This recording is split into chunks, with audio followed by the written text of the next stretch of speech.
pour cette nouvelle Hub conférence avec la musique qui va baisser dans quelques instants. Voilà. Merci beaucoup.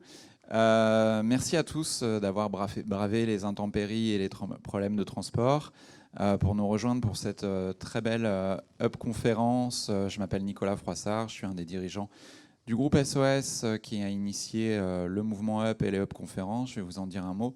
D'abord remercier évidemment nos amis d'Accenture qui nous accueillent, Bernard en premier lieu, qui nous accueille une nouvelle fois dans ce sublime espace. C'est un peu émouvant parce que c'est la dernière Hub conférence avec Cédric aussi, qui nous accompagne depuis longtemps dans le cadre du partenariat qu'on a passé ensemble. Et donc on est très content d'être ici et un peu ému pour cette dernière Hub conférence de la saison. Puisque maintenant on se retrouvera en septembre prochain pour ces événements qui sont quasiment hebdomadaires et qui aujourd'hui sont regroupés sous l'appellation de mouvement Up, c'est-à-dire faire mouvement, aller vers le haut, viser ce qu'il y a de mieux et ce qu'il y a de mieux. Aujourd'hui, nous, on considère avec nos partenaires que, et ça va être beaucoup le sujet de ce soir, c'est aussi et surtout réfléchir à son impact social, environnemental, à la façon dont individuellement, chaque citoyen, c'est aussi un message qui est porté par le mouvement Up, comment on peut changer notre société en mieux, la rendre plus agréable, durable, solidaire, etc. Mais ce changement, il passe aussi évidemment beaucoup par les entreprises, toutes les organisations, mais évidemment les entreprises sont un acteur important de cette transformation sociétale qui est indispensable aujourd'hui. Les enjeux sont complexes et les solutions demandent un dialogue, une co-construction entre les entreprises sociales, le monde associatif, les acteurs publics, le monde académique. Et c'est ça un peu la promesse du mouvement Up et des Hub conférences, c'est de réunir des gens différents, qui travaillent dans des organisations différentes, qui ont des expertises différentes, mais qui ensemble peuvent inventer de nouvelles solutions. Je vais aller très vite maintenant, vous retrouverez la programmation, les productions sur le site des Hub conférences et sur le réseau social Hub Campus. Je vous invite à vous y inscrire si ce n'est pas encore le cas. Vous aurez plein d'infos et vous pourrez aussi échanger entre vous sur ce réseau social. C'est pas parce que les Hub conférences c'est fini cette année que le mouvement Hub s'arrête. Il y a le grand événement annuel qui s'appelle le Hub Fest, qui donc a lieu le 22 juin. Ça se rapproche à la Bellevilloise. N'hésitez pas à vous inscrire. C'est un samedi, on peut venir en famille. C'est aussi l'objectif d'avoir un format d'événement peut-être plus familial, grand public, où tous les citoyens peuvent justement venir s'inspirer et inventer leur rupture, puisque changer de monde, changer de société, ça demande à inventer voilà, de nouveaux modes de consommation, de nouveaux moyens d'agir dans son quotidien et sans doute réinventer aussi l'entreprise, le groupe SOS qui est donc une entreprise sociale et qui se dit de plus en plus entreprise d'intérêt général, porte ces sujets-là, comment l'entreprise peut concilier son activité et le respect de l'environnement, l'impact social. C'est des sujets qui sont évidemment importants et on plaide. Et je sais que les gens qui sont ici, et je vous remercie beaucoup tous pour d'intervenir ce soir, me contrediront pas. C'est aussi parfois même un atout dans le cadre de son activité. Ça peut même être un atout concurrentiel. Voilà, à chacun d'inventer sa rupture et le monde de demain ensemble. C'est en tout cas ce qu'on essaye de faire durant cette belle année d'événements Hub. Je remercie l'équipe des Hub conférences évidemment pour leur investissement. Si vous venez pas au HubFest, on se retrouve en septembre prochain pour une nouvelle belle année d'événements. Merci beaucoup. Je passe la parole à Florent. Comment on dit vous avez acté ça finalement, le dranche? On n'a rien acté. Et merci beaucoup, parce que c'est aussi un plaisir de t'avoir ici, parce que ça fait aussi un petit moment maintenant qu'on travaille ensemble sur ton projet et au-delà. Et merci beaucoup d'animer cet événement. À bientôt, et vous pouvez applaudir dès maintenant nos intervenants et son animateur. Merci beaucoup. Bonsoir à tous. Merci beaucoup d'être venus ici malgré la pluie, malgré la météo, malgré la fatigue de fin d'année avant les vacances. Je m'appelle Florent Guignard. J'ai le plaisir d'animer cette table ronde ce soir. Je suis le cofondateur du journal Le Dranche. Le Dranche, c'est quoi? Pour ceux qui ne connaissent pas, c'est un journal qui, pour chaque question d'actualité, va chercher 2 personnes qui sont compétentes, légitimes et engagées sur le sujet, qui défendent le pour et le contre. Le but étant que le lecteur se fasse sa propre opinion en lisant le pour et le contre. Et on va se servir de ça en fait pour 2 impacts. Le premier qui va être amener les gens à s'engager via la construction de leur opinion, c'est-à-dire qu'on leur fournit les moyens de se forger leur opinion et des outils pour aller plus loin et pour être actifs dans la société. Le deuxième étant que les personnes qui ont déjà une opinion puissent avoir un regard plus compréhensif et mieux comprendre les personnes qui ne pensent pas comme eux. On fait ça en version papier et sur le web. Donc on fait partie des quelques fous à s'être lancés dans la presse papier au cours de ces dernières années. Pourquoi est-ce que c'est moi qui anime et pourquoi est-ce que Nicolas disait ça tout à l'heure? On a eu la chance, on est une jeune entreprise de l'économie sociale, et on a eu la chance de passer par la Hub Factory, qui a été à nos tout débuts, qui a été notre premier incubateur, et qui nous a aidé à structurer le projet quand ce n'était pas encore une entreprise. Et c'est la raison pour laquelle on est ici ce soir. Merci beaucoup.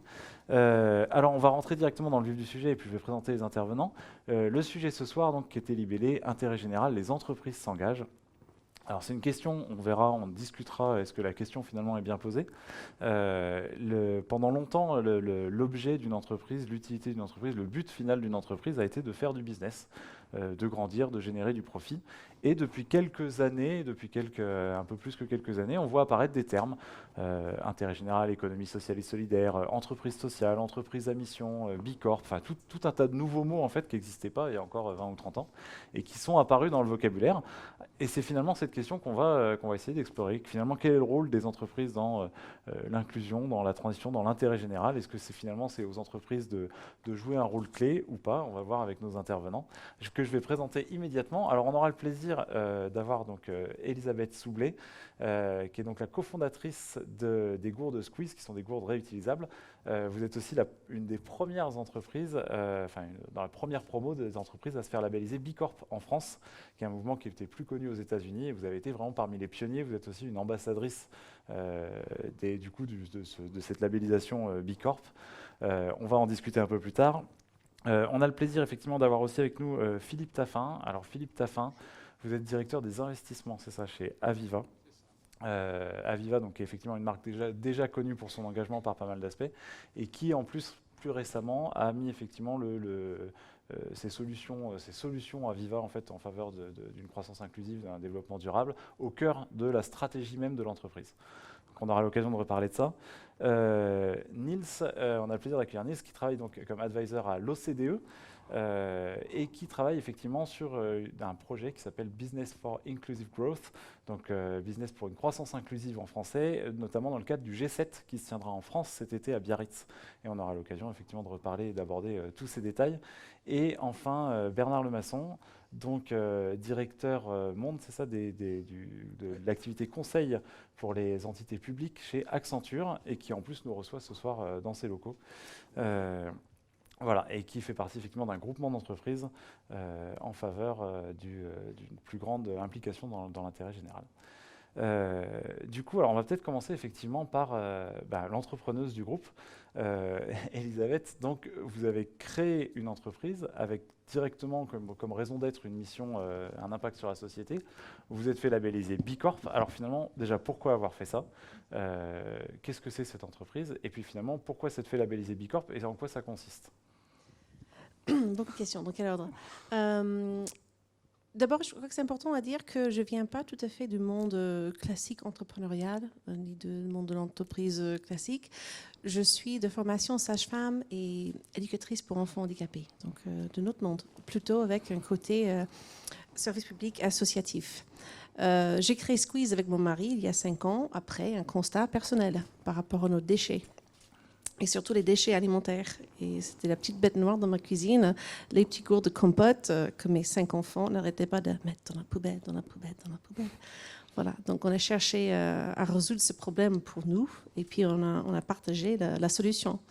Étant donné mon passé et aussi les convictions de mon mari, on s'est dit c'est pas suffisant en fait de proposer un produit écologique, mais il faut aussi que le projet, dans sa globalité, soit cohérent et que représente à tout point de vue donc une production éthique, des ressources humaines justes, des rapports avec la communauté équitables, etc. etc., etc.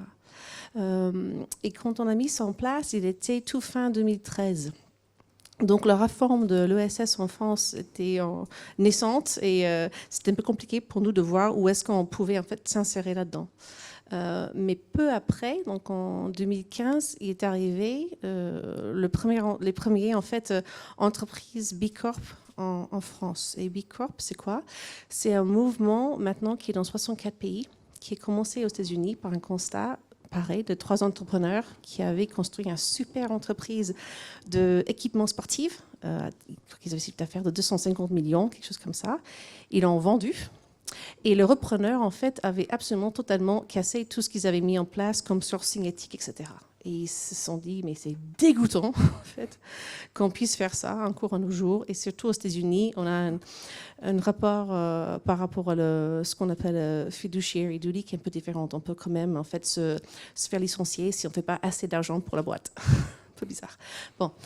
Donc, eux, ils ont dit, on va faire quelque chose pour contrer ça. Et ils ont créé un référentiel basé sur un comportement, une gestion juste de l'entreprise. Ils se sont posé la question, en fait, une entreprise, s'il se comportait de la meilleure façon, ça ressemblait à quoi?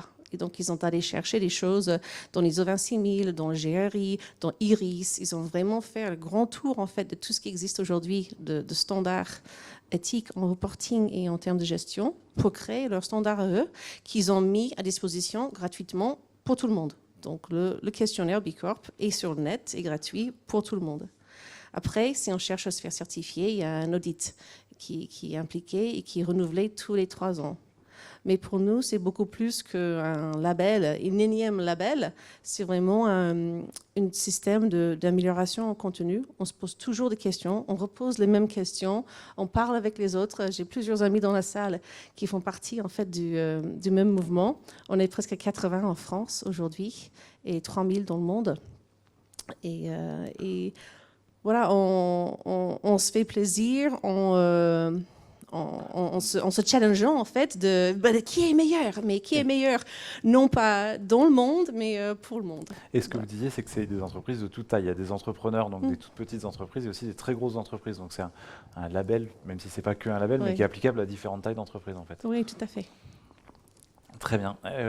Philippe, vous disiez effectivement, alors vous êtes en plus au sein d'une entreprise qui est une des premières touchées par les changements climatiques, mais pas seulement, les changements sociétaux. Vous disiez même carrément qu'en fait la prise en compte des enjeux sociétaux et environnementaux était même une question de survie pour les entreprises. Oui, absolument. Bon, Aviva, c'est une compagnie d'assurance qui est mondiale. Pour vous donner... Au niveau du monde, c'est à peu près une taille de bilan de l'ordre de 500 milliards de livres. En France, c'est une centaine de milliards d'euros.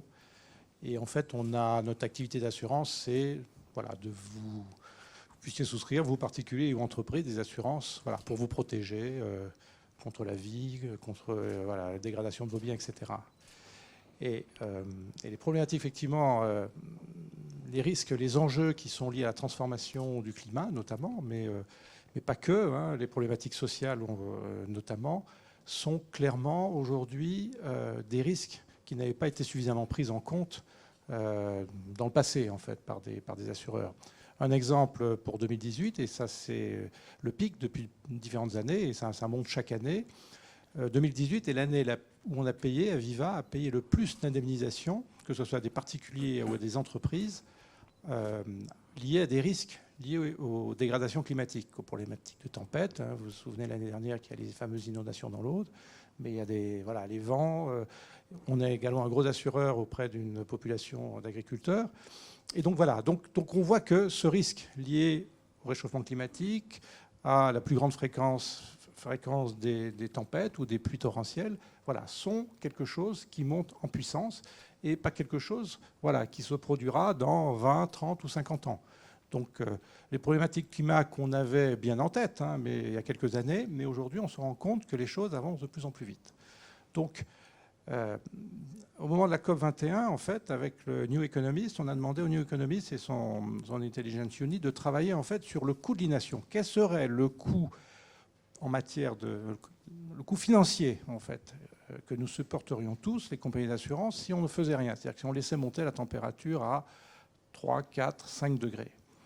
Eh bien, c'est quasiment le PIB du Japon qui partirait en fumée. Donc, ce matin, j'étais à une conférence, il y avait le gouverneur de la Banque de France, Villeroy de Gaillot, qui disait que c'est 10% du PIB mondial qui disparaîtrait à échéance 2050 si on ne faisait rien. C'est-à-dire que si on laissait la montée en fait, de la température de la planète.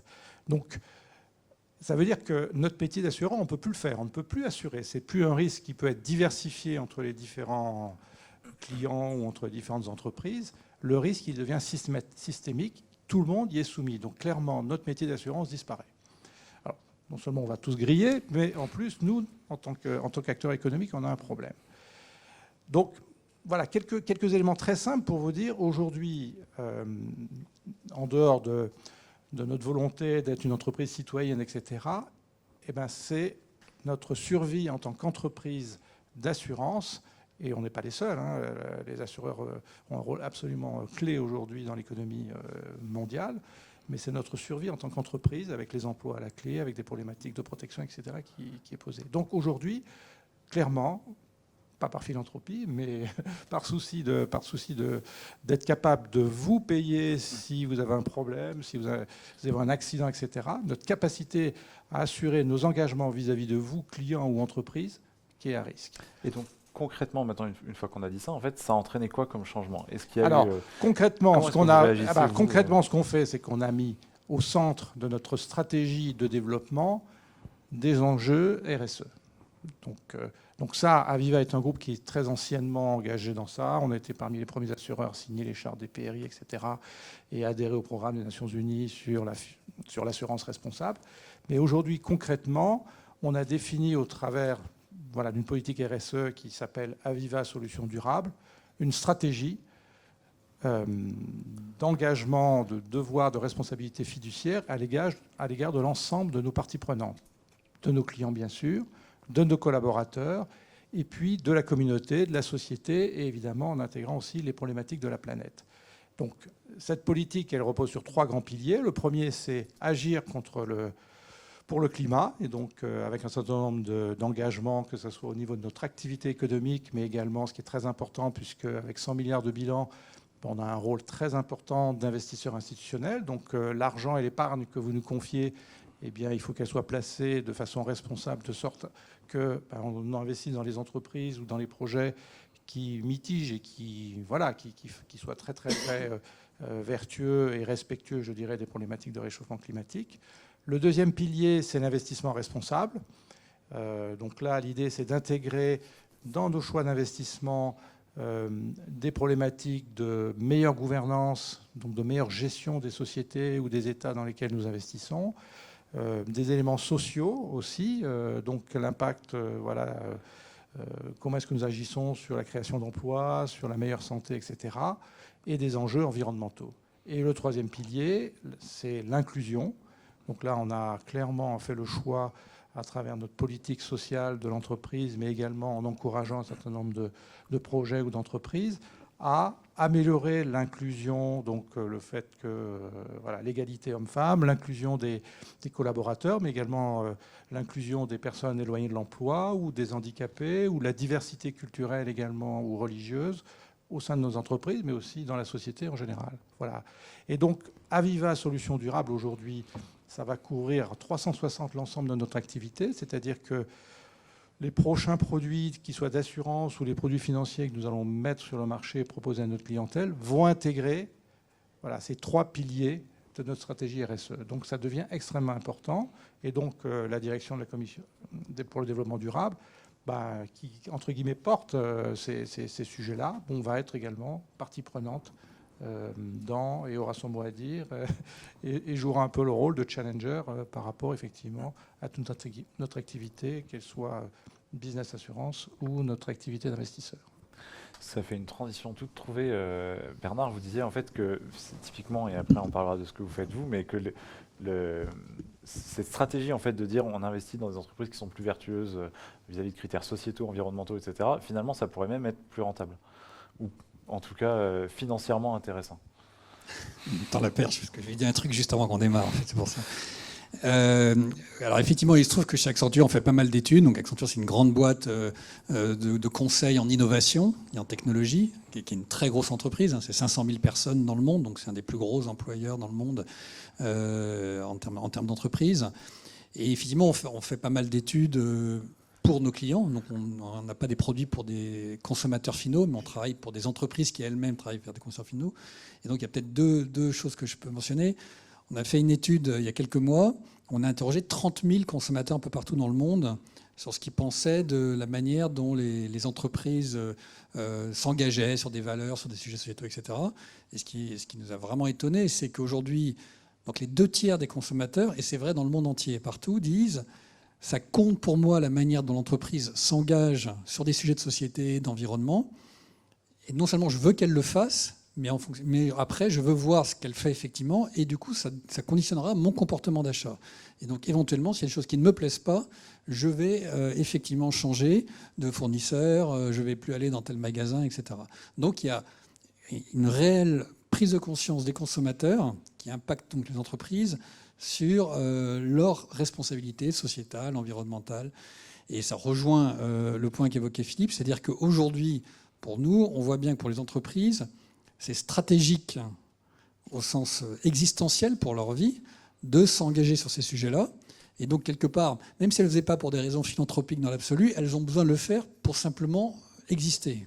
Donc, c'est plutôt une bonne nouvelle, je pense qu'il faut le prendre. Et ce qui est frappant, c'est de voir que ça s'accélère, cette demande des marchés, on va dire, des consommateurs, est de plus en plus forte. Et il se trouve qu'effectivement, vous verrez, prochainement, on va sortir une nouvelle étude, donc c'est un peu là, entre guillemets, en avant-première. On a analysé sur plus de 2000 entreprises dans le monde, des grandes entreprises, des petites, des moyennes, leur performance économique et financière, comment elles réussissaient en tant qu'entreprise sur les critères classiques de croissance et de rentabilité financière, et leur engagement en termes d'entreprise. Alors en anglais, on dit responsible business ou entreprise engagée. Voilà. Et ce qui est très intéressant, c'est qu'on s'aperçoit que les entreprises qui sont les plus performantes économiquement sont celles qui sont les plus engagées également. Donc on n'en tire pas une conséquence en disant c'est parce qu'elles sont engagées qu'elles sont performantes, mais en tout cas on peut dire la performance économique n'est pas l'opposé de l'engagement sociétal et de l'engagement environnemental. Et ça, c'était pas évident. Et là, on a des chiffres à l'échelle mondiale, sur une quinzaine de pays, sur un très très large panel d'entreprises, qui confirment que même si vous n'y croyez pas, en tout cas, ça ne fait pas de mal de s'engager sur la performance sociétale et environnementale en même temps que la performance économique de l'entreprise. Donc ça, c'est plutôt une bonne nouvelle et qui permet de montrer que les choses, effectivement, s'accélèrent dans le bon sens, on va dire. Et justement, alors ça me fait penser, ça me fait poser la question sur votre activité. Vous êtes en contact avec des entreprises, donc effectivement, vos clients sont également des entreprises. Vous avez fait le pari en fait de changer non seulement vous-même, mais d'essayer de faire changer ce qu'on appelle les parties prenantes, donc vos clients, vos fournisseurs, vos partenaires. Concrètement, comment ça prend forme et qu'est-ce que vous faites, comment vous faites? Et pourquoi vous le faites peut-être aussi? Alors effectivement, nous, on accompagne beaucoup d'entreprises dans leur transformation, notamment digitale, ce qu'on appelle pivoter vers le monde numérique dans lequel on est.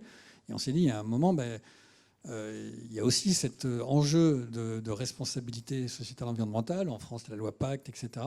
Donc, qu'est-ce qu'on fait pour accompagner? Alors, très concrètement, la première chose qu'on a faite, nous, et qu'on est en train de faire en ce moment, c'est qu'on a suivi les conseils d'Elisabeth et on a appliqué le référentiel Bicorp. On se l'applique à nous-mêmes déjà, en disant si on veut pouvoir parler à d'autres entreprises, regardons nous-mêmes comment on s'auto-évalue avant d'éventuellement s'évaluer très formellement avec un audit externe par rapport à tout le référentiel Bicorp. Et donc on est en train de le faire en ce moment pour Accenture ici en France. Et c'est intéressant. Alors c'est en cours, donc je peux pas. On est plutôt content au global, mais bon, on va continuer de le faire. Voilà. Et en même temps, je pense que déjà on peut voir que le fait de confirmer et d'affirmer sa raison d'être, son purpose en anglais, son ambition, sa vision, et sa mission est un élément clé dans le référentiel B Corp et qui doit être non seulement articulé dans les mots, mais traduit dans la gouvernance et dans les mécanismes de prise de décision d'entreprise. Et ça, je pense que toutes les entreprises, on voit qu'il faut en faire toujours plus là-dessus. Et donc c'est un des enjeux. Et également, parce qu'il y a un autre enseignement très fort là, en ce moment de tout le référentiel B Corp, c'est que c'est effectivement la prise en compte de toutes les parties prenantes. Et par exemple, on travaille, nous on a beaucoup de fournisseurs qui travaillent avec nous, qui nous fournissent des biens, des services. Si effectivement on ne paye pas seulement attention à ce qu'on fait nous-mêmes, mais également à la manière dont nos fournisseurs sont eux-mêmes responsables dans leur mode de travail, dans leurs produits et services, la qualité de ces produits et services, on perd des points dans le référentiel B Corp. Et donc l'ensemble de la chaîne de valeur avec nos parties prenantes compte. Et typiquement, je sais que c'est un axe sur lequel nous, il faut qu'on fasse plus pour aller travailler avec tous nos fournisseurs, pour les inciter eux-mêmes à avoir des pratiques plus engagées, pour que nous-mêmes, on puisse se considérer comme plus engagés. Donc ça, c'est l'intérêt d'avoir un référentiel donc qu'on s'applique à nous-mêmes et qui touche aussi, alors on est plutôt assez bons, nous, voire très bons, sur tout ce qui concerne nos salariés. On est très engagés sur les salariés, sur la diversité, sur l'équilibre homme-femme, qu'on n'a pas ce soir malheureusement, parce que initialement c'était prévu qu'on soit 2 hommes, 2 femmes, on a dû changer à la dernière minute, mais voilà, on est très engagés sur ces sujets-là. On est engagé avec une série de parties prenantes, mais après on voit qu'il y a des sujets de travail. Et donc on travaille sur la manière même de fonctionner de notre entreprise, ça c'est la première chose. Et le deuxième volet, effectivement, c'est accompagner nos clients. On travaille avec toutes les plus grosses entreprises, en gros, en France et un peu partout dans le monde, en disant, si vous voulez, on peut vous accompagner dans vous-même votre propre transformation vers une entreprise plus engagée et plus responsable socialement et en matière environnementale. Et très concrètement, aujourd'hui, on accompagne de très grandes entreprises, par exemple, sur la définition de leur raison d'être, leur propre raison d'être, effectivement. Et qu'est-ce que ça voudra dire après, sur tout leur modèle opératoire interne, leur mode de fonctionnement, leur processus, qu'est-ce qu'elles doivent faire pour vivre au quotidien cette raison d'être, quoi. Et on s'est donné comme objectif, effectivement, de prendre nos plus grands clients, et chaque fois qu'on ferait une mission pour eux à vocation de performance économique, avec un business case économique, financier, de leur dire, mais nous, on voudrait y rajouter un business case sociétal. Voilà. Et on veut le faire avec vous en même temps, ça fait partie de notre offre de service, et que systématiquement, quand on définit des objectifs d'amélioration de la performance, ils soient autant économiques que sociétaux. Et donc certains nous disent pourquoi pas, d'autres ne savent pas très bien, et d'autres nous disent banco, allons on y va, c'est super, quoi. Donc ça fait partie. Et le dernier truc, et je m'arrête, c'est que nous on est une entreprise de technologie, et on sait aujourd'hui que le monde de la tech et de la technologie, ça peut être for good ou for bad, quoi. On voit bien tous les usages positifs ou négatifs de la technologie. Donc on s'est donné comme enjeu personnel, ici en France, de définir et d'accompagner un mouvement qui fasse que, dans la manière dont nous, on utilise la technologie avec nos clients pour mettre en place de l'intelligence artificielle, la gestion des données, etc., qu'on le fasse de la manière la plus responsable et qu'on travaille avec d'autres pour définir des critères, des standards qui permettent à toutes les entreprises d'avoir un usage responsable de la technologie.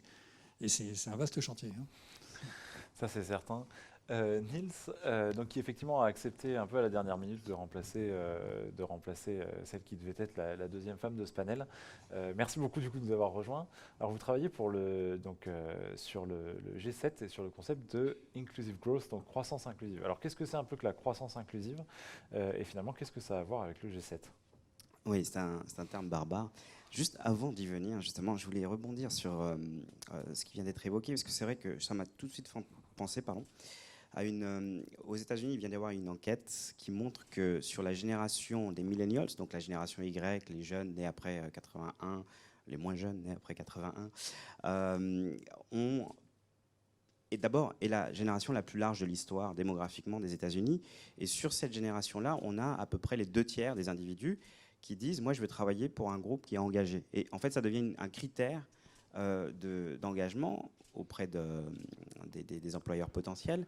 Mais en prime, c'est aussi un critère de rétention. C'est-à-dire qu'on va rester dans une entreprise parce qu'elle fait des belles choses, parce qu'elle fait des bonnes choses, et avec sans se laisser berner, c'est-à-dire en ayant des exigences fortes. Et ce que j'ai retrouvé d'ailleurs au demeurant dans une conférence il y a un mois auprès d'une jeune femme à côté de moi, alors pour le coup qui était française, qui travaille dans une boîte de consulting, donc une industrie où il y a pas mal de turnover quand même, et qui, elle, était fière de pouvoir expliquer que son entreprise avait pour mission d'aider l'innovation sociale, donc les jeunes pousses qui cherchent un petit peu de la seed money pour se lancer, etc. Et donc pour elle, c'était vraiment, quand on était à ses côtés, c'était presque tentant d'aller la rejoindre dans son entreprise, parce que c'était pour elle un argument de rester et d'être fière et d'avoir au quotidien le sentiment de pouvoir agir pour une belle cause.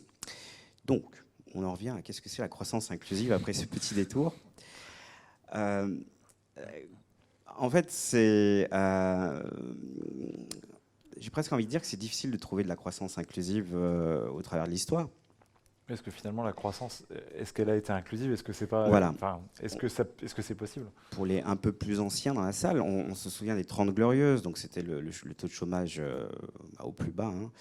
Et malgré tout, dans les pays avancés, dans les économies avancées, on voit en rétrospective que les minorités étaient laissées pour compte, les femmes étaient mises de côté, et que par définition, la croissance n'est pas nécessairement inclusive. C'est pas parce qu'il va y avoir de la génération d'emplois que l'on va s'y raccrocher, qu'on va les retrouver. D'abord parce qu'il peut y avoir des discriminations, parce qu'il peut y avoir un manque de compétences, parce que géographiquement, on n'est pas au bon endroit. J'ai quelques chiffres, j'ai pas envie d'en partager trop, parce que ça peut rapidement devenir lourd. Mais on voit par exemple qu'il y a des gaps de productivité. Vous aurez une productivité des employés beaucoup plus élevée dans les villes, dans les milieux urbains, que dans les milieux ruraux. Et même en 2013, on a des chiffres de l'OCDE, donc sur les pays de l'OCDE, qui révèlent un gap de 30%, ce qui est quand même assez conséquent, entre les régions urbaines et les autres régions, et particulièrement dans les pays type Amérique du Nord ou Europe qu'en Asie. Donc on n'est pas forcément plus avancé sur ces questions-là. On a aussi des problèmes structurels. On rentre dans une économie où le numérique prend une part de plus en plus importante.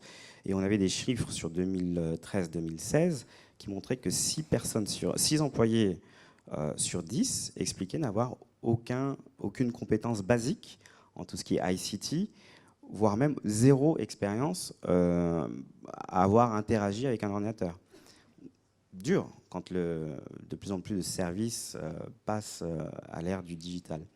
Et pareil, on sait que pour les femmes, on va les retrouver plus sensiblement à faire des emplois part-time, donc à mi-temps, moins proches des positions de management et bien sûr susceptibles de gagner moins.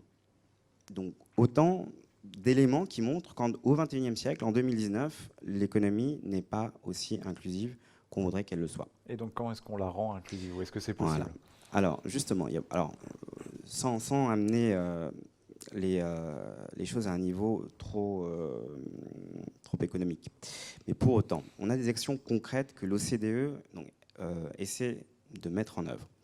Depuis l'automne dernier, et en tandem avec une entreprise française, Danone, on est en train de mettre en place une coalition d'entreprises en partant du principe que ce qui n'a pas été... On connaît l'impact des politiques publiques, si vous mettez en place des législations sur l'emploi, etc., on peut en mesurer l'impact, on se doute de ce que ça va produire, mais par contre beaucoup moins sur l'action des entreprises.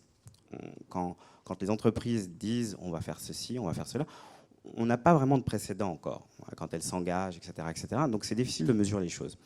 Donc ce que l'OCDE essaie de mettre en œuvre dans le cadre du G7, qui a lieu en août et qui a pour thème les inégalités, et c'est la présidence française qui en assure le débat, on approche des entreprises du G7 pour leur dire, voilà, on va mettre en place une plateforme de dialogue sur 3 ans. De manière sommaire, ce qu'on voudrait, c'est que celles qui ont des bonnes pratiques dans 3 domaines identifiés, donc lutte contre les disparités territoriales, promotion de la diversité, et enfin égalité des chances, notamment au sein de l'entreprise, puissent se répartir donc sur ces groupes de travail, sur ces axes de travail, et sur 3 ans, avec l'OCDE qui peut accompagner avec son outil de statistique, de recherche, etc., essayer de mettre au point des critères, des indicateurs pour qu'on commence à mesurer les mêmes choses déjà. Ça, ce sera un grand pas en avant. Parce que ce dont on se rend compte, c'est que même au sein des pays de l'OCDE, on ne mesure pas toujours les mêmes choses. Et au travers de ce dialogue, ce qu'on espère, par ricochet, c'est qu'il y ait des échanges de bonnes pratiques. Si Accenture fait des bonnes choses, eh ben, ils vont pouvoir communiquer sur ça avec d'autres partenaires qui, eux, vont pouvoir dire tiens, on va prendre les idées d'Accenture parce qu'elles sont bonnes et on va les appliquer, se les appliquer. Et simplement, un groupe comme Accenture, vous l'avez dit, c'est un demi-million d'employés dans le monde. Donc, l'influence peut être immense. D'un coup, on peut toucher jusqu'à 500 000 individus. Et puis, on imagine beaucoup d'entreprises qui se retrouvent autour de cette plateforme et qui, d'un coup, répercutent ces initiatives avec des critères précis, etc., d'évaluation. Vous imaginez que ça va détonner, ça va être vraiment puissant. Donc, c'est un petit peu l'initiative dans laquelle on s'est engagé. Et les meilleures idées, ce qu'on espère pouvoir faire, c'est les faire fructifier, on va dire, grandir au travers d'un incubateur. Donc il est question de mettre en œuvre un incubateur qui sera un petit peu le réceptacle, c'est peut-être le mot qu'il faut employer, des meilleures idées, et puis on voit comment on peut opérer un changement d'échelle, de telle sorte qu'un acteur isolé dans son coin puisse, mais communiquer pour le meilleur, transmettre son virus de l'innovation sociale aux autres, et qu'on ait un impact de qualité sur les inégalités au travers de complémentarités qui seront identifiées, parce que l'OCDE a su pour vocation d'inclure les gouvernements dans cette discussion.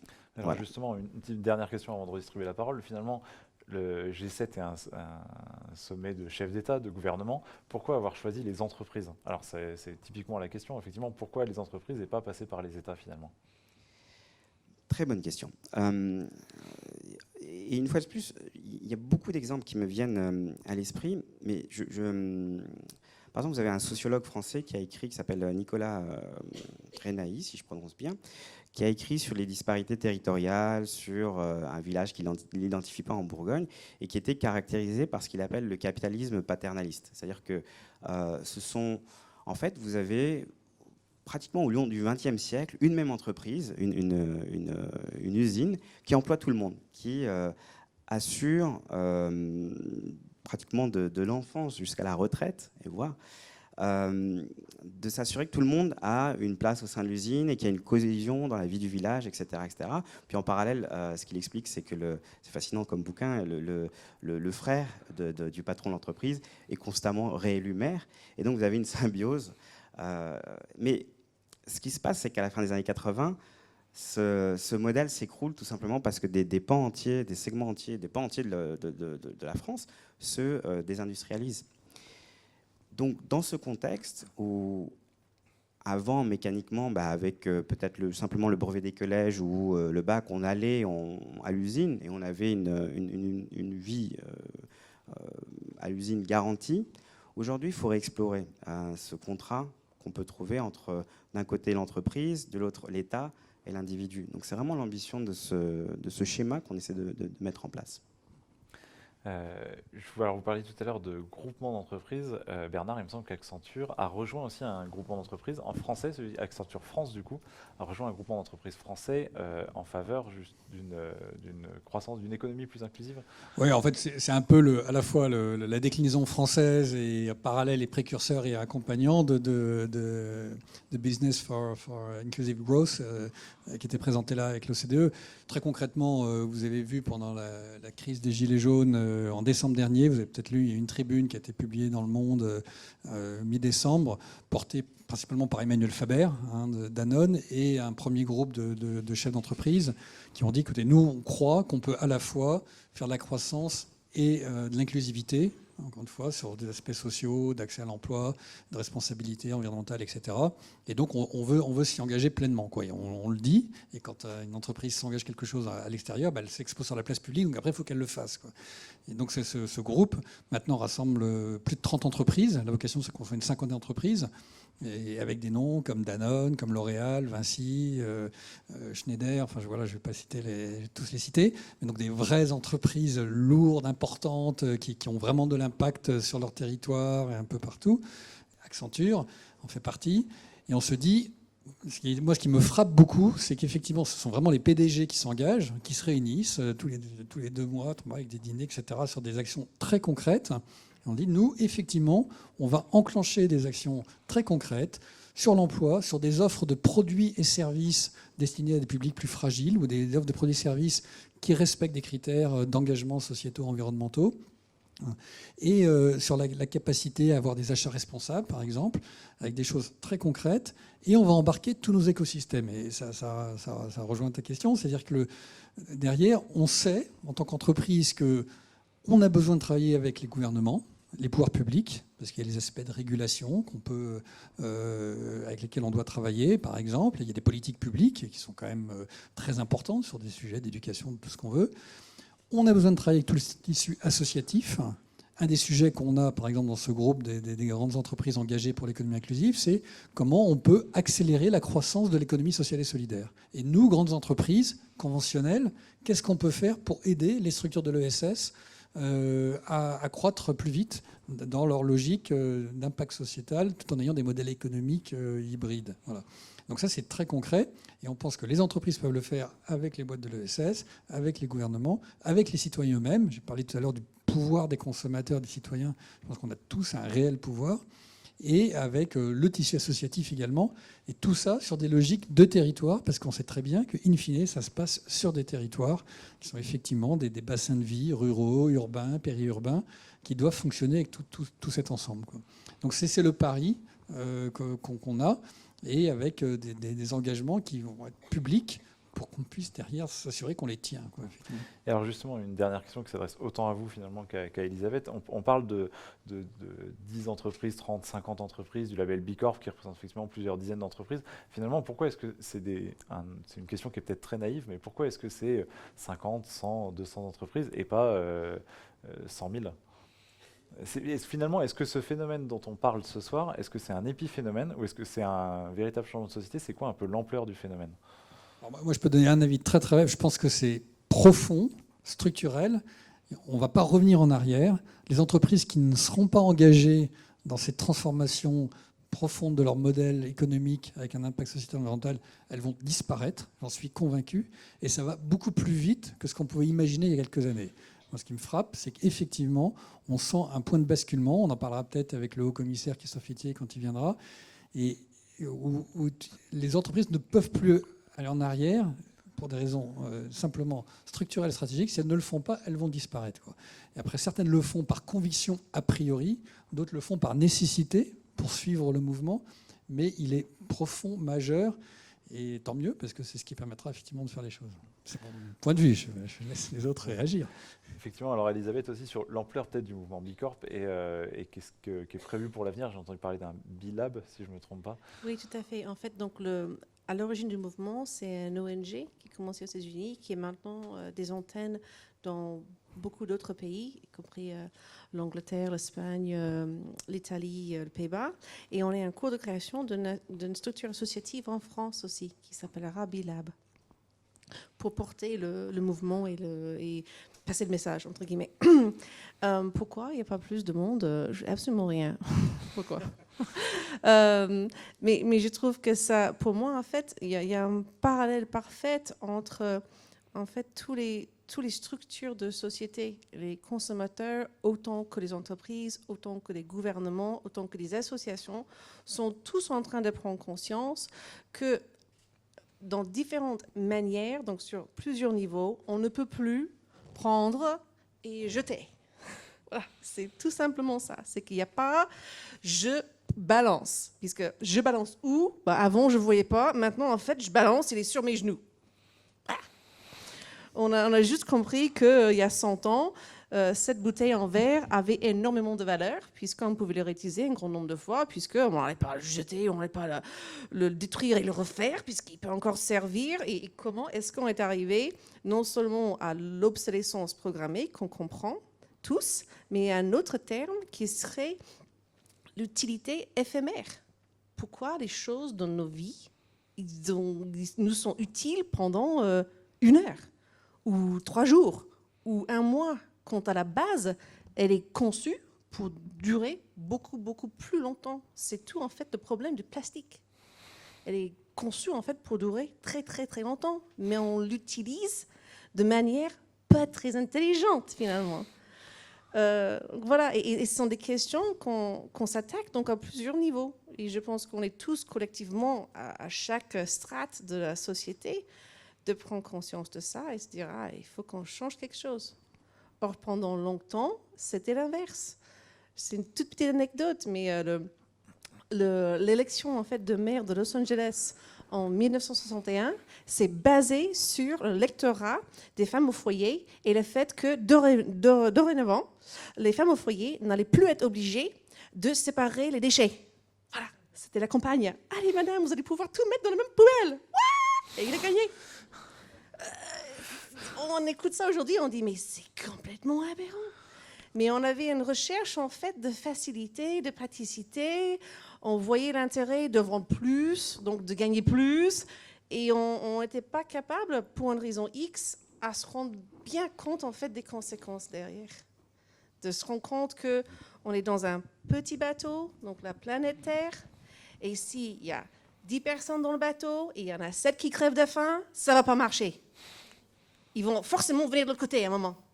Donc voilà, je n'ai pas d'autre chose à dire que ça vient, je pense. Non, moi je suis tout à fait d'accord. Enfin, je vais dans le sens de ce que disait Bernard.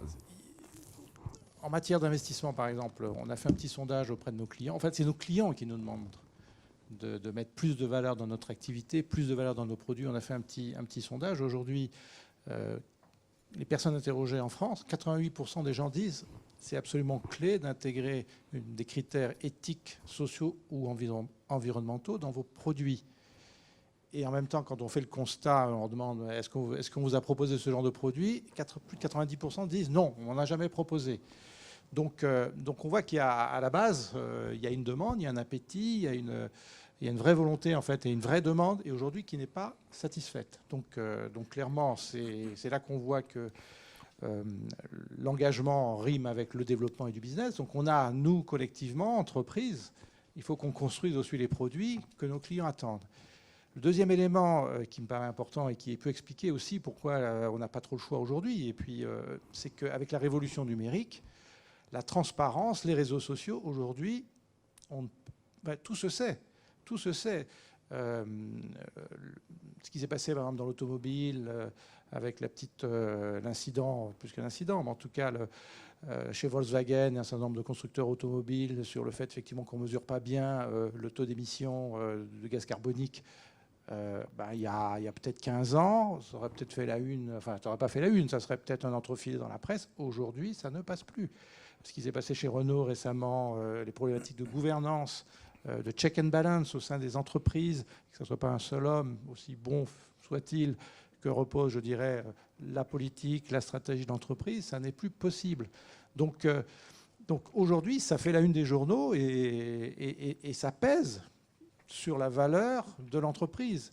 Et nous, assureurs, investisseurs dans ces actifs financiers, dans les actions de Renault ou de Volkswagen, on ne peut plus ne pas en tenir compte. Donc aujourd'hui, notre rôle, c'est ce qu'on disait tout à l'heure, c'est d'exiger et d'engager le dialogue avec les entreprises qui souhaitent avoir nos financements, nos investissements, qu'ils fassent un peu plus attention, qu'ils soient plus vertueux dans la façon dont ils gèrent les entreprises, qu'ils organisent correctement le conseil d'administration, que les collaborateurs de l'entreprise aient des conditions de travail satisfaisantes, qu'on intègre les aspects de diversité, etc., que l'entreprise fasse attention à son taux d'émission de CO2.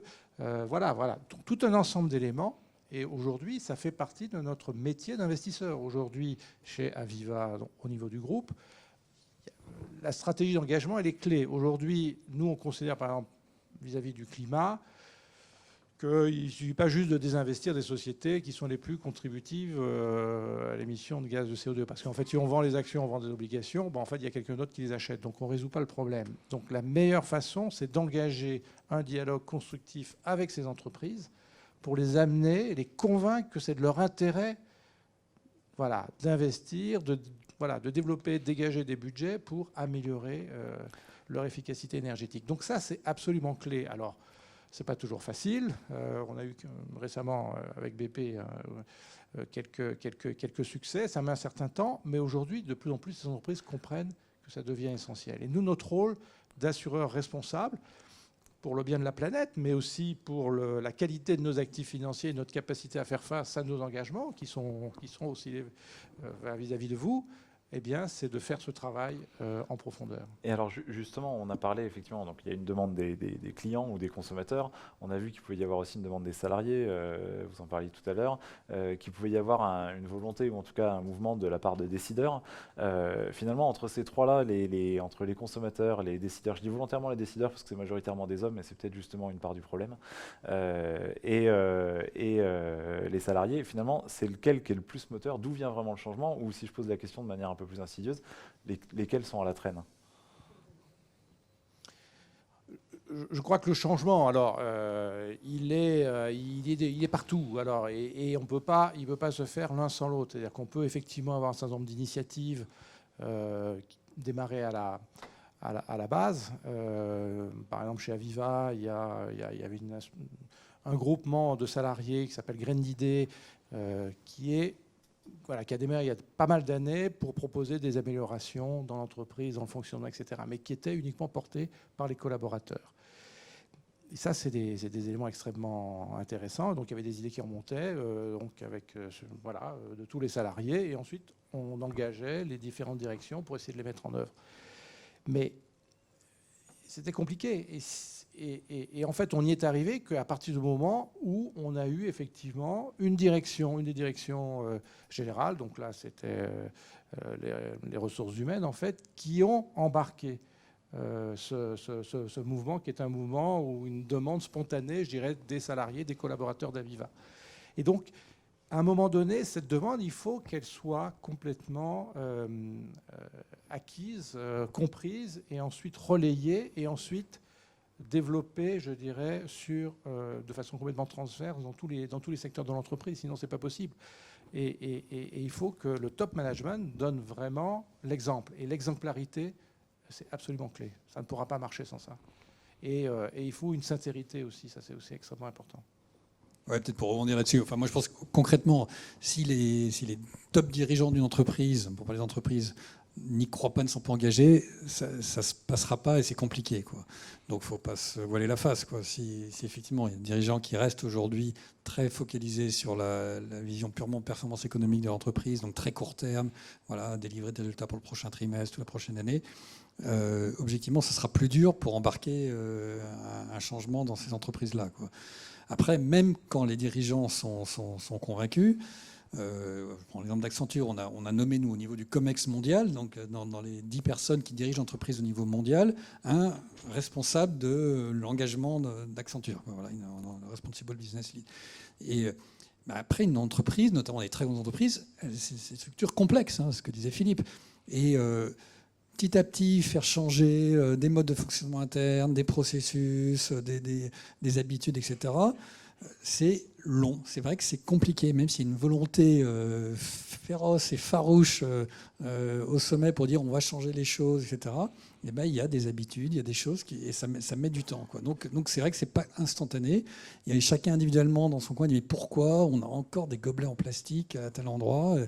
C'est facile, mais non, on a peut-être un contrat sur 2 ans avec un fournisseur et si on l'arrête, ben c'est compliqué parce que le fournisseur lui-même il y a des problèmes. Donc il faut voir quelle est l'alternative. Donc il faut discuter, etc. Donc c'est pas simple. Et je pense qu'on a un enjeu, par exemple. Bon, le thème de la discussion était aussi sur les entreprises à mission, qui, vous savez, dans la loi Pacte, sont une option proposée à ceux qui veulent y aller en matière de changement de statut juridique et de gouvernance. Est-ce qu'il faut que l'entreprise change sa structure juridique ? Et nous, on est une entreprise, une société anonyme en France, classique. Est-ce qu'il faut absolument changer sa structure juridique pour effectivement traduire sa volonté, son engagement sociétal et sa responsabilité? Moi, j'aimerais croire que pas nécessairement, quoi. Parce que du coup, ce serait rajouter des couches de complexité qui ne sont pas simples, notamment dans des boîtes qui ont une échelle internationale. Et il faut pouvoir, dans des structures juridiques données, enclencher des actions et mener des choses. Mais peut-être à un moment, il faut les traduire très stratégiquement pour ne pas revenir en arrière. Enfin, on sait bien que les fondations actionnaires d'entreprises dans les pays du nord de l'Europe, notamment, sont très, très, très classiques. Et ça marche bien. Et ça crée une pérennité, effectivement, des structures, une capacité d'engagement dans la durée qui est peut-être plus forte que dans des entreprises qui doivent tous les 3 mois répondre à des analyses financières qui veulent de la rentabilité immédiate, quoi. Et justement, alors ça fait une transition intéressante avec la suite. Et c'est une question alors pour Niels, mais cela dit, ça m'intéresserait d'avoir l'avis de tout le monde là-dessus. Et c'est la dernière question avant de passer à vos questions. On a commencé à voir aux États-Unis, et notamment je crois que ça a été suite à l'élection de Donald Trump, des entreprises qui finalement prenaient des décisions éminemment politiques, c'est-à-dire des entreprises qui commençaient à faire de la politique. Alors ça reste quand même, surtout en France, peut-être globalement un tabou. En général, il y a une frontière très, très forte entre entreprises et politique, mais c'est quoi votre avis là-dessus? Est-ce que finalement, pour vraiment changer les choses et pour que ça devienne la norme et pas une exception, est-ce qu'il ne faut pas que les entreprises fassent de la politique, entre guillemets? Oui. Difficile question. Pour avoir longtemps vécu aux États-Unis, en réalité, c'est vrai qu'il y a une tradition d'engagement des entrepreneurs, une très forte liberté d'expression, parfois du lobby aussi. Pour le meilleur comme pour le pire. Donc ça ne me surprend pas de voir, je crois même cette année, ils vont avoir potentiellement un candidat, l'ancien patron de Starbucks, qui voudrait se présenter dans le cadre des primaires démocrates. Donc il y a une tradition forte d'engagement qui est culturelle, qui relève de la culture américaine. Et donc est-ce que c'est transposable en France? Ça dépasse le cadre des analyses économiques et ça relève vraiment de... Bon, on voit, en tout cas moi ce que je vois, ce que je peux dire, c'est qu'au travers de ces démarches qu'on a initiées, quand on parle aux entreprises, et on se tourne vers en général les plus grands groupes en termes de revenus des pays du G7, ce qui n'est pas rien, on n'a pas une réaction négative. Quand on les approche, ils nous disent oui, on veut vous parler, on veut savoir de quoi ils retournent. Et alors peut-être que ce n'est pas nos priorités cette année, parce qu'on a déjà établi un budget au 1er janvier, il faudra nous rappeler le 1er janvier prochain. Ça, c'est on va dire la pire des réactions, gentiment.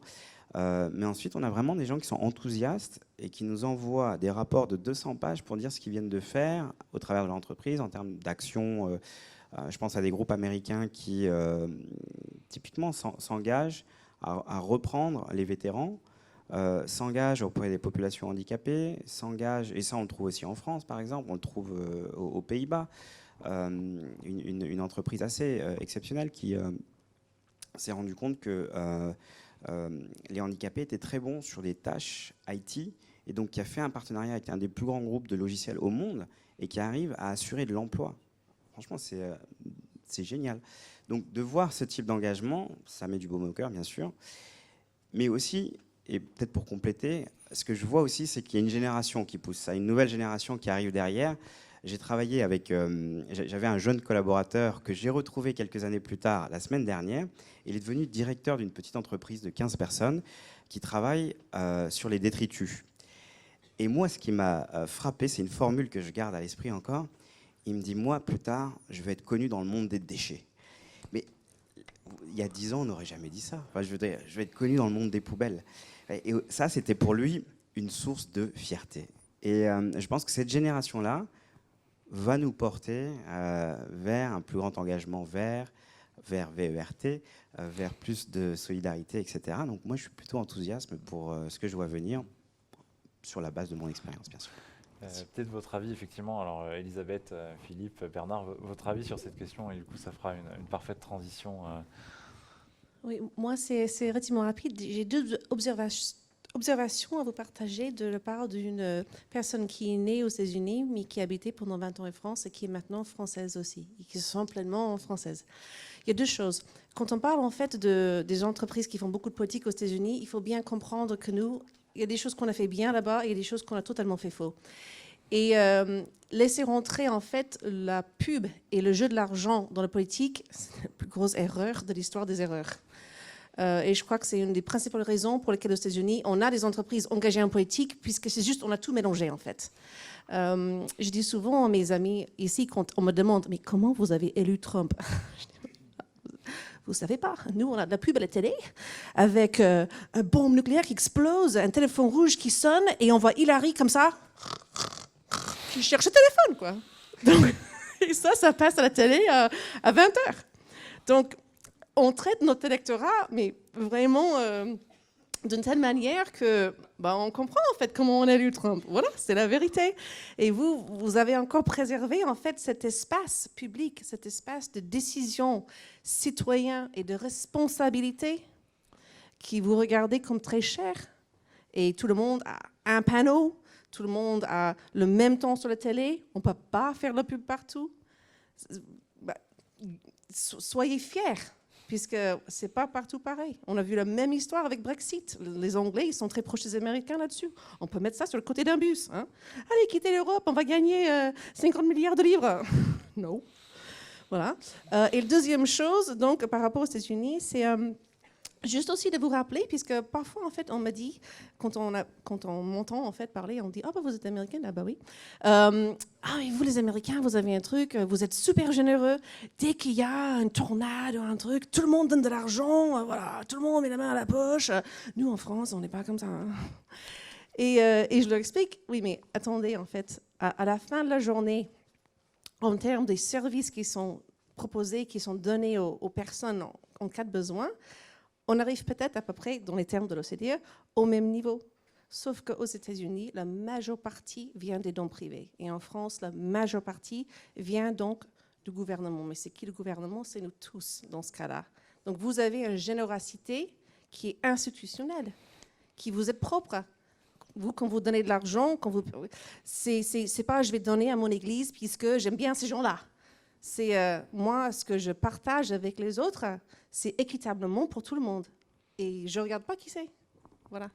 Donc, c'est aussi, ne soyez pas trop dur sur vous-même, sur ce côté généreux, puisque vous êtes généreux de nature, de société. Et c'est une très grande fierté. Voilà. Merci beaucoup. On peut l'applaudir. Philippe. Bon, un mot rapide. Oui, ça me semble difficile en Europe. En tout cas, je ne vois pas effectivement qu'un patron se présente à une élection. En revanche, je pense que les entreprises qui ont quand même subi, on l'a dit aujourd'hui, des chocs absolument violents, hein, la crise, les problématiques des montées des inégalités d'un côté, des demandes nouvelles de nos collaborateurs, de nos clients, la révolution numérique qui change aussi la donne et qui transforme nos business models, la montée des populismes, des inégalités et des intolérances. Je veux dire, on est entreprise privée, on vit dans ce monde-là et il faut qu'on l'intègre parce que c'est important et ça nous impacte. Et donc, quelque part, dans notre activité économique, il faut également qu'on intègre l'intérêt général. Et donc, de ce point de vue-là, on a un rôle très important d'influence des politiques gouvernementales, des politiques publiques, hein, pour faire en sorte que on trouve un terrain le plus intéressant et le plus riche et le plus prometteur pour réduire ces inégalités, pour faire en sorte que nos collaborateurs vivent mieux dans l'entreprise, pour que les lois, le cadre des pouvoirs publics soient le plus facile à appliquer et le plus prometteur pour nous et pour l'intérêt général. Donc, et aujourd'hui, on ne peut pas se reposer uniquement sur les pouvoirs publics, ce n'est pas possible. On sait tous l'état des finances publiques aujourd'hui. Et donc aujourd'hui, le partenariat privé-public, vraiment, c'est un modèle qui me paraît tout à fait intéressant à développer. Moi, donc en un mot, pour être très explicite, je pense qu'effectivement, on est partie prenante de tous ces écosystèmes en tant qu'entreprise. Et moi, je pense qu'on doit affirmer très clairement des valeurs d'entreprise.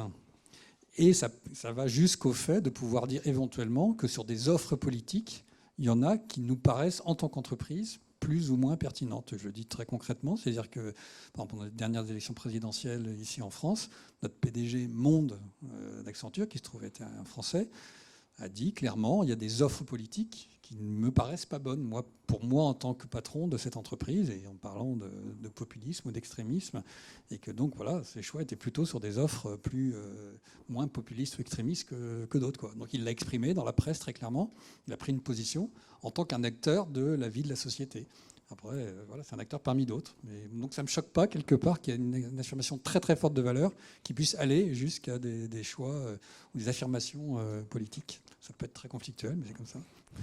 Alors effectivement, on a eu la chance d'être rejoint pendant qu'on parlait par un invité de marque, puisqu'on a avec nous le haut-commissaire à l'économie sociale et solidaire, Christophe Itier, à qui je vais laisser ma place avec cette question. Je vais vous inviter à vous asseoir ici, avec cette question qui est, on a vu ce que les entreprises faisaient pour l'intérêt général. Finalement, qu'est-ce que le gouvernement fait et prévoit pour ces entreprises qui s'engagent? Ah oui, on est en live, donc je peux. Là, c'était engageant, là, du coup. Alors, merci d'abord de m'accueillir en invité surprise. Évidemment, je suis entrepreneur social avant d'être au commissaire à l'économie sociale et solidaire, et donc je connais ce type de conférence, et donc j'ai engueulé un peu Nicolas pour dire c'est pas normal que je ne sois pas là, et donc il n'a pas pu faire autrement que de m'inviter. Donc du coup, je vous sépare un petit peu de l'apéro et du dîner derrière. Vous allez devoir encore me supporter. J'en ai juste pour 45 minutes. Et je vais finir par répondre à la question quand même.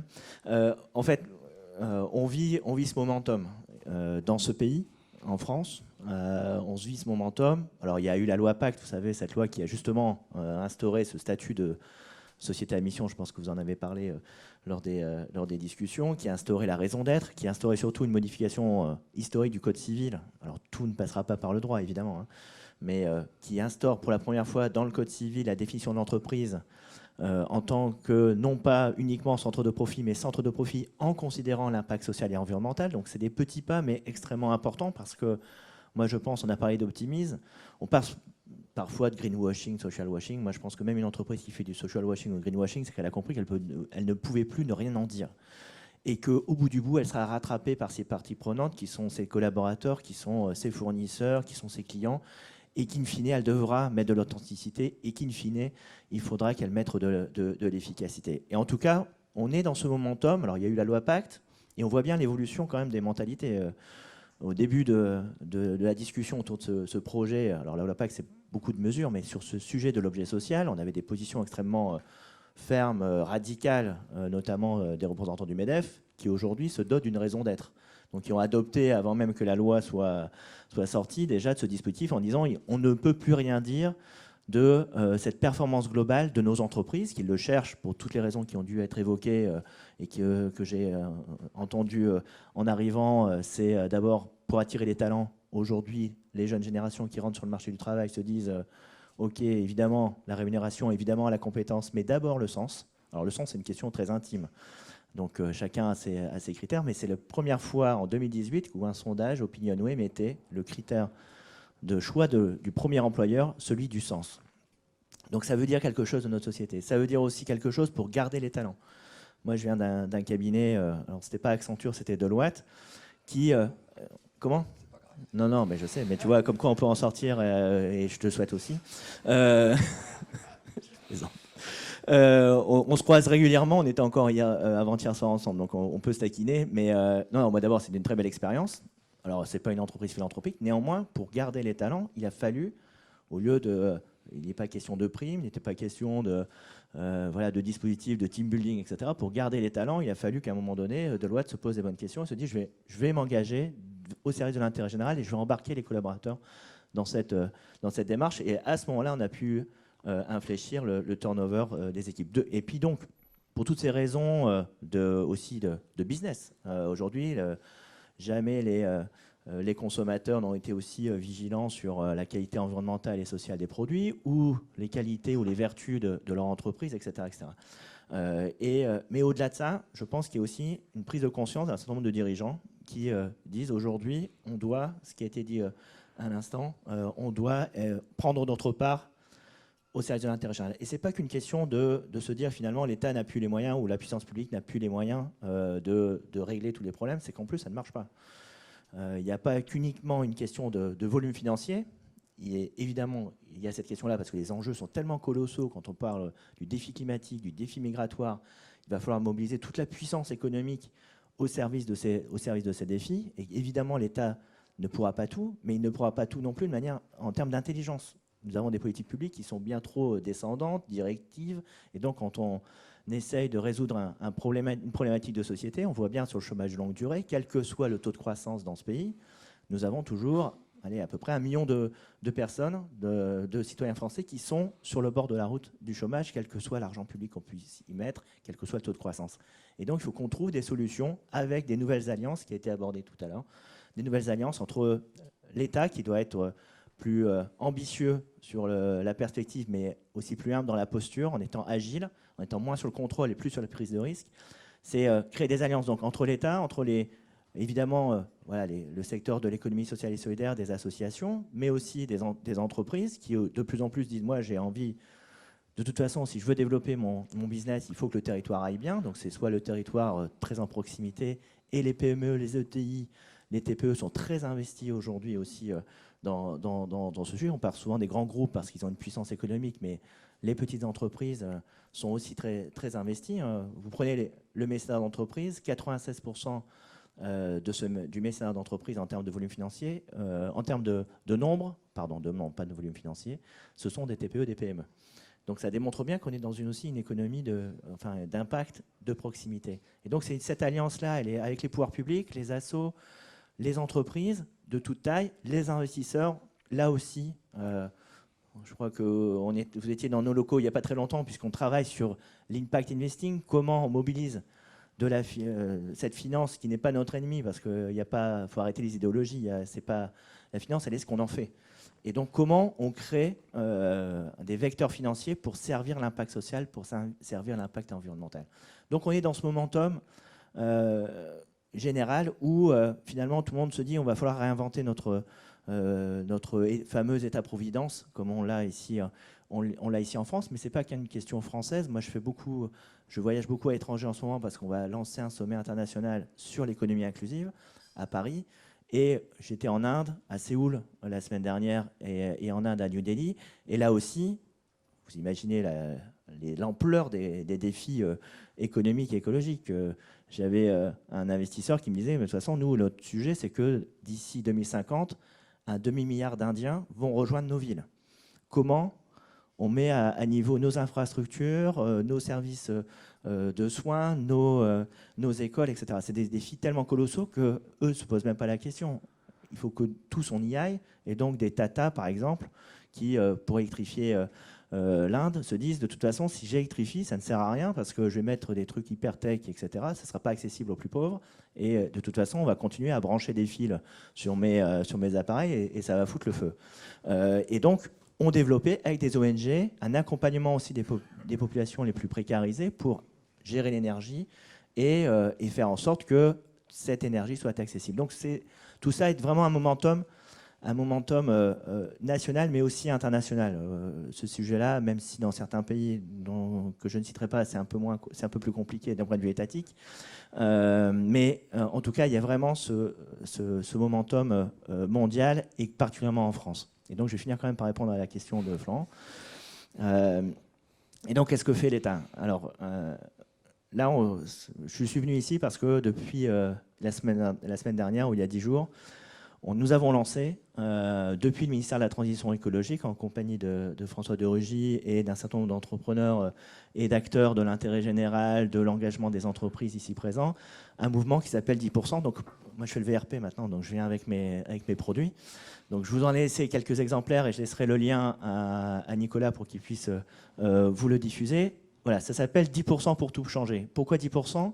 Parce qu'on se dit, finalement, tout ça, c'est bien gentil. On pourrait se contenter que ça se développe tranquillement et donc se crée chaque année, chaque jour presque, des mouvements d'entreprises à mission, d'entreprises à raison d'être, altruistes, bienveillantes. On est en train d'épuiser tout le vocable, sauf qu'on a une urgence. Et cette urgence, on l'a quand même pris dans la figure il n'y a pas très longtemps dans ce pays.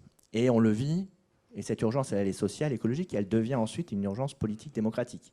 Parce que quand on ne répond pas à ces questions, on sait très bien les choix, tu l'as dit, tu l'as évoqué tout à l'heure, vous l'avez évoqué aussi tout à l'heure, on sait très bien comment ça se passe ensuite dans les urnes. C'est qu'on va dans du repli sur soi, on casse ce bel édifice européen, on casse le multilatéralisme, où on en est là, je vous le dis quand même, on est en train de négocier les aspects sur le G7, où cette question du multilatéralisme, ou même le mot social, rebute un certain nombre de pays. Donc comment on construit de la négociation alors que le G7 va avoir lieu en France sur les inégalités. Donc on pourrait se dire, voilà, tout ça c'est bien gentil, sauf qu'on a cette urgence écologique, sociale et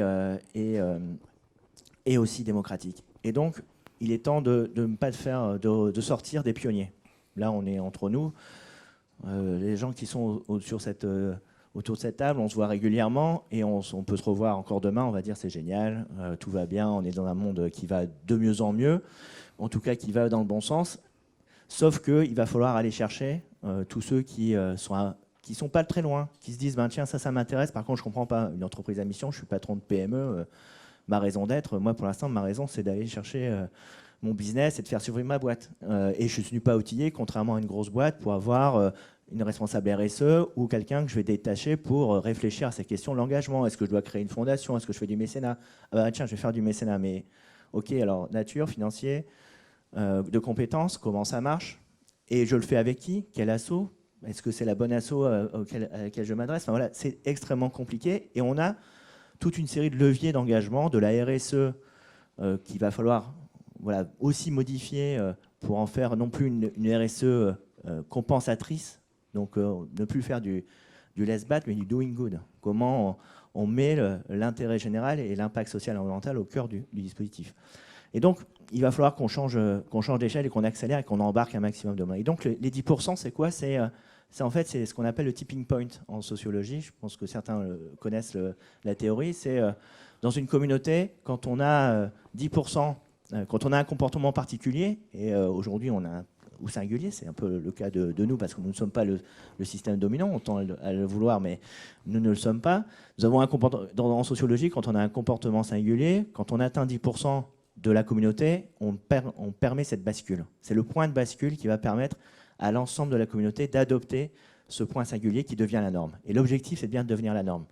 Et ces 10%, c'est pour dire aux chefs d'entreprise, aux acteurs de l'intérêt général, de l'engagement sociétal des entreprises, c'est possible, on peut changer le système, il ne faut pas être 100%. Si on est 10%, on va réussir à faire basculer, à changer la donne, parce que les talents vont venir dans les boîtes, parce que les clients vont dire, mais je ne comprends pas, là, vous faites pas partie des 10% qui sont vertueux sur l'impact social, sur l'impact environnemental. Vous n'êtes pas partie des banques ou des investisseurs qui investissent dans une économie à impact ou d'une économie responsable.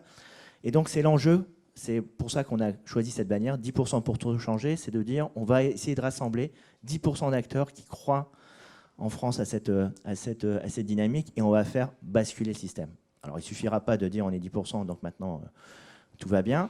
On s'est dit, et je vous invite à lire ce petit cahier, c'est issu de petits déjeuners qu'on a organisés, encore une fois, entre habitués de l'intérêt général et de l'engagement sociétal des entreprises, en disant, tout ça c'est bien gentil, mais il va falloir qu'on passe à l'échelle. Et donc, on a identifié 5 enjeux sur lesquels on va travailler pour essayer de trouver les mesures structurantes qui vont justement faire cette bascule systémique. Premier enjeu, c'est comment on mobilise. C'est-à-dire comment les réseaux, les chefs d'entreprise, les réseaux, les organisations patronales, les réseaux d'entreprises embarquent de pair à pair chacun de leurs adhérents pour dire il va falloir que tu t'y colles, ou il faudrait que tu t'y colles, ou tiens, tu as envie de t'y coller, comment on peut faire? Donc comment on embarque le plus d'entreprises possible? Premier chantier, la mobilisation. Deuxième chantier, c'est l'économie à impact. Là aussi, il faut inventer de nouveaux modèles. Ça veut dire des investissements à impact social, ça veut dire du mécénat d'entreprise aussi qui est plus accessible et plus clair et qui peut-être bouge un certain nombre de lignes pour renforcer le mécénat des entreprises, notamment de proximité. C'est travailler sur tous les leviers possibles de financement de cette économie à impact. C'est aller même jusqu'à la comptabilité triple capital.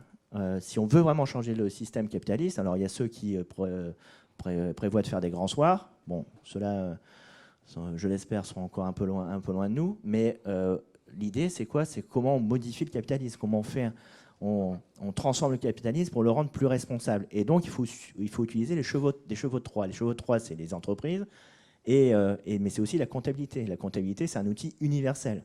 C'est un outil extrêmement puissant. Si on arrive à bouger la comptabilité, si finalement, au lieu de compter uniquement le financier, on compte aussi, quand un produit est fabriqué, on compte aussi les ressources naturelles, on compte aussi ce qu'il a coûté en termes humains. Si on intègre l'impact social et l'impact environnemental dans la production de valeur des entreprises, on aura gagné. On va changer la façon dont les actionnaires vont évaluer la performance de l'entreprise, on va changer la façon dont les dirigeants sont rémunérés. Donc, tout ça, c'est des chantiers évidemment à long terme, parce qu'on touche à des normes internationales, mais c'est cela qu'il va falloir porter. Donc premier chantier, la mobilisation. Deuxième chantier, finalement je vais quand même les faire à 45 minutes. Deuxième chantier, l'économie impact. Et il y en a 16 des chantiers, donc non je plaisante, il n'y en a que 5. Troisième chantier, c'est la question de la mesure de l'impact et des labels. Comment rendre visible cela pour les investisseurs, mais aussi pour les citoyens. Imaginez si nous avions un Yuka de l'engagement, si avec votre appli vous puissiez dire voilà, je vais dans telle boîte, je vais travailler dans telle boîte ou je vais être client de telle boîte et je vois comment, par exemple, à l'aune des ODD, cette boîte est performante, comment elle est performante ou vertueuse en matière environnementale et sociale. On aurait un effet d'accélération gigantesque. Ce n'est pas une utopie. Il y a des boîtes qui commencent à réfléchir à ça. J'ai été au Québec il n'y a pas très longtemps. Il y a une entreprise qui s'appelle Impact, comme on dit au Québec, et qui réfléchit à ça, qui réfléchit à créer une application. Ils vont l'implémenter ici en France. Ils ont eu l'autorisation de l'AMF parce que pour l'instant, ils le dédient aux investisseurs. Mais voilà, ce n'est pas la seule entreprise. Je ne sais pas si c'est la bonne solution. Je ne fais pas de publicité. Mais en tout cas, ça veut dire que c'est à la réflexion. Il va falloir démocratiser et rendre visible. Parce qu'aujourd'hui, vous prenez juste la question environnementale. Sur juste la question environnementale, il y a 400 labels. Comment voulez-vous que les investisseurs, les pouvoirs publics, les citoyens s'y retrouvent dans ce marais? Donc comment on essaye de rendre tout cela visible? Donc ça, c'est le troisième chantier. Quatrième chantier, c'est ce qu'on a appelé les activistes corporate, c'est-à-dire tout le monde, de l'actionnaire aux salariés, au cadre dirigeant, au cadre intermédiaire, tout le monde doit intégrer cette notion d'impact social et environnemental. Et donc ça veut dire à la fois bouger par exemple le calcul des variables des dirigeants, par exemple. C'est aussi changer le logiciel des actionnaires. Et puis si on va jusqu'au bout, ça veut dire aussi changer comment on forme nos cadres dirigeants, comment on forme demain à l'économie en intégrant tout de suite cette notion d'impact environnemental et social, parce que sinon on va avoir des combats sur plusieurs générations. Donc ça, c'est le quatrième chantier. Et le dernier chantier, ce sont les territoires, parce que tout ça s'applique évidemment en proximité de nos concitoyens. C'est comment on arrime tout ça dans les territoires, comment on crée ces alliances, pouvoir public, entreprises, investisseurs, au service, associations, au service de l'intérêt général. Donc cette démarche, nous l'avons lancée le 28. Donc vous verrez, on va communiquer très fort sur le sujet parce qu'on veut embarquer le maximum d'entreprises dans cette belle aventure. On veut aussi, au travers de ces 5 chantiers, trouver les mesures qui vont faire changer d'échelle cette problématique pour que nous ne soyons plus une communauté de pionniers, de militants de la cause, mais que demain, ça devienne progressivement la norme. Et donc, on va faire ce travail qui va être porté au plus haut niveau, au niveau du président de la République qui souhaite, lui, en effet, dire que... au même titre qu'il y a eu une révolution digitale dans les entreprises, la prochaine révolution entrepreneuriale, elle doit être sociale et écologique. Et donc, c'est en cela qu'on va se mobiliser, travailler, faire des propositions et embarquer dans les mois et les années qui viennent un maximum d'entreprises au travers de cette démarche 10% pour tout changer. Donc, c'est entrée gratuite, sortie gratuite aussi. Donc, il n'y a pas d'adhésion. C'est vraiment mobiliser l'ensemble des citoyens, des entrepreneurs, des acteurs de l'engagement pour faire en sorte qu'on change la donne dans ce pays et au-delà, parce qu'évidemment, cette politique, on souhaite la mener de manière concertée. Aujourd'hui, tous les leviers de l'engagement sont dispersés façon puzzle dans les politiques du gouvernement, entre le mécénat, la RSE, l'investissement impact, tout ça est dispersé, ce qui ne donne pas une cohérence d'ensemble. Et ce qui aussi ne donne pas une visibilité pour les entreprises qui souhaitent, elles, se saisir des outils. Et donc, on s'est auto-saisi du sujet, on s'est dit, voilà, c'est le momentum. Le ministère de la Transition écologique et solidaire, c'est un ministère de la transformation. Et donc, il nous faut mobiliser cette puissance économique, cette agilité économique des entreprises pour répondre à nos défis sociaux et écologiques. Donc, c'est pour ça que nous avons souhaité lancer cela il y a 10 jours depuis le ministère de la Transition écologique. Je mesure mon impact en termes de temps. Et donc, je voulais vous remercier de m'avoir consacré un petit peu de temps pour vous expliquer. Je pense que c'était important que je puisse vous donner aussi une vision depuis l'État et depuis le gouvernement. Nous croyons très fort à cet effet levier, et donc, mais nous avons besoin de vous parce que l'orthodoxie, elle est à la fois dans l'économie, mais elle est aussi en politique. Et si on veut contaminer positivement les décideurs publics comme économiques, c'est maintenant que ça doit se faire et on le fera collectivement. Je vous remercie. Alors, Effectivement, vous pouvez les applaudir. On m'a soufflé discrètement dans l'oreillette qu'on avait pris un peu de retard et que pour ne pas retarder ceux qui doivent partir, les questions seraient pendant le cocktail qui est prévu juste après.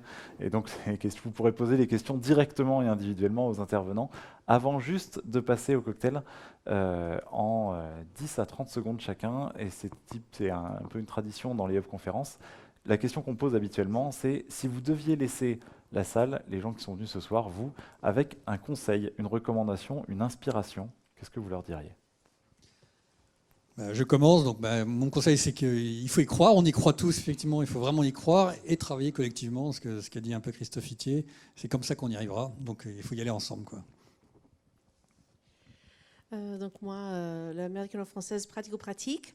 Je peux vous suggérer 2 super livres. Le premier, c'est l'économique de Donut de Kate Raworth, qui est un économiste à Oxford, qui est vraiment magnifique dans sa façon de penser, qui renouvelle totalement l'économie. Et aussi Projet Drawdown de Paul Hawken, qui a répertorié en fait 100 actions pour combattre la crise climatique dans l'ordre de preuves scientifiques de qu'est-ce qu'on fait qui va avoir plus d'impact, puisqu'on est évidemment submergé de bonnes idées, mais par où est-ce qu'il faut commencer ? Et à titre personnel, une inspiration pour avoir par le passé travaillé sur les territoires. Un projet qui m'inspire beaucoup, c'est Territoire zéro chômeur longue durée. Il y a une composante à l'intérieur qui me plaît beaucoup, c'est justement le fait que ce projet aille au-devant des laissés pour compte. Une des caractéristiques qui frappe les démunis, c'est l'isolement, l'incapacité à avoir accès à l'information, etc. Donc il faut vraiment aller au-devant, et ce caractère proactif de l'expérimentation m'inspire énormément. Voilà. Moi, si j'avais une recommandation à vous faire, c'est de vous intéresser à une association qui est tout à fait dans le thème de la soirée de la conférence, qui est la Cravate Solidaire, qui est une association que nous avons financée dans le cadre d'un contrat impact social. Et il se trouve qu'aujourd'hui, le bus est à Bois-Colombes, chez Aviva, dans une action de collecte des tenues donc, vestimentaires hommes et femmes. Parce que fait la Cravate Solidaire ? En fait, elle est partie d'une idée très très simple, c'est que on n'a pas 2 fois la possibilité de faire une première bonne impression. Et donc, quand on prépare des entretiens d'embauche, un certain nombre de publics qui ont du mal à trouver du travail parce qu'ils n'ont pas les codes vestimentaires ou les codes non verbaux. Et donc, ce que fait la Cravate, c'est qu'elle va les aider déjà en leur fournissant les habits, en les coachant, en préparant avec eux les CV, en préparant avec eux les entretiens. Et donc c'est une association qui part d'une idée très simple, mais diablement efficace, puisque le taux d'insertion est absolument remarquable, plus de 70%. Et donc la Cravate Solidaire s'appuie sur toute une communauté de bénévoles. Donc si certains d'entre vous ont envie de participer, de regarder de près à quoi ressemble effectivement un projet à inclusion sociale et très efficace, eh bien, je vous y invite et vous y encourage. Voilà. Christophe, même question. Il y a du danger si on repasse le micro. On va finir par même pas boire un coup. D'abord, si vous allez à la Cravate Solidaire, il y a pas le taux de cravate dans cette salle est assez faible. Monsieur, faites attention parce que quand vous allez à la Cravate Solidaire, ils vous prennent votre cravate. Donc moi, j'en ai laissé un paquet. Non, mais c'est très bien. Mais je vous le dis, moi, j'en ai laissé un paquet, puisqu'à chaque fois qu'il y a une manifestation, évidemment, symboliquement, il demande une cravate. Et donc, c'est effectivement des initiatives. En fait, ce que je voulais dire quand même, c'est que toutes ces initiatives, elles sont fantastiques, mais là aussi, il faut les faire changer d'échelle. L'enjeu de la Cravate Solidaire, à travers du contrat impact social, et si j'ai encore une demi-heure, je peux parler de French Impact, mais je ne crois pas. L'idée, c'est repérer ce qui marche dans ce pays, ces solutions qui répondent à ces petits trous dans la raquette, cette politique du dernier kilomètre qui permet de répondre à ces problématiques et de les porter à l'échelle. Juste avant de venir ici, j'étais à la Villette dans une entreprise sociale qui s'appelle GoJob, dont le patron Pascal Lorne est un serial entrepreneur et qui s'est dit à un moment donné, j'arrête de faire, c'est un start-upper, j'arrête de faire, finalement je vais faire long en fait, je vais arrêter de faire du fric pour faire du fric, je pourrais recréer une boîte encore et faire la bascule, je vais créer GoJob, c'est une entreprise sociale qui essaye de remettre au travail et qui le fait de manière efficace des personnes éloignées du travail et qui là vient de créer une appli en disant finalement quand on est dans l'intérim, on a toujours la difficulté du premier mois. C'est-à-dire qu'on commence à bosser, mais on est ric-rac, on dort dans la voiture. Pour certains salariés, ils dorment dans la voiture, ils dorment chez les potes, ils sont dans une indignité pour leur premier job. Et donc, comment on crée de la solidarité en développant du cash pour faire en sorte que ces personnes aient tout de suite, dès l'embauche, un peu de cash pour ne pas être dans cette indignité. Donc, moi, je dirais, en termes de conseils et les chakras ouverts, allez voir toutes ces initiatives, elles sont extraordinaires. Et puis, comme ce que je prêche pour ma paroisse, 10% pour tout changer. Venez d'abord parce que vous allez rencontrer tous les acteurs qui sont ici présents, aussi la Créate Solidaire et d'autres entrepreneurs. Donc surtout, voilà, il faut qu'on fasse masse pour faire basculer le système. Je vous remercie. Merci beaucoup. Et je me permettrai même d'ajouter mon conseil, puisqu'il n'y a pas de raison. Et du coup, je vais en profiter pour dire que c'est quelque chose effectivement qui est complémentaire de tout ça et qui nous tient beaucoup à cœur avec le combat qu'on mène avec le Dranche, c'est parler à des gens qui ne sont pas d'accord avec vous, parce que c'est effectivement comme ça qu'on réalisera la bascule. Déjà parce que c'est enrichissant, qu'il faut chercher à s'enrichir de nos différences, et que c'est effectivement en allant parler à des gens qui ne sont pas d'accord avec nous qu'on réussira à créer de l'échange et finalement à créer cette bascule. Merci beaucoup à tous de nous avoir écoutés. Merci à nos intervenants. On va passer aux questions autour d'un cocktail. Merci beaucoup et très bonne soirée.